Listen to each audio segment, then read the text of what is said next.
Құрметті оқушылар, мен сіздерге бүгін жай бөлшектерді бөлудің оңай тәсілін үйретемін. Мысалы қараңдар, 4-тен 3-ті бөлу керек болса 5-тен 2-ге біз бұны бөлуді көбейтумен алмастыратынбыз, бұрын. Ал қазір мен сіздерге оңай тәсілін үйретемін.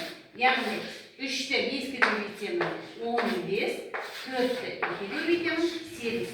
Сонда 4-тен бөлшегін 5-тен 2-ге бөлгенде 8-ден 15 шығады екен. Тағы мысалын жазып көрейік. 12-ден 5 бөлінген 4-тен 1. Яғни сол кезде 4-ті 5-ге көбейтемін 20, 5-ті 1-ге көбейткенде 12. Әр қарай қысқарту керек болса, қысқартамыз.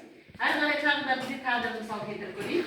9-дан 4 бөлінген 8-ден 5. 10 болады. Не істеймін?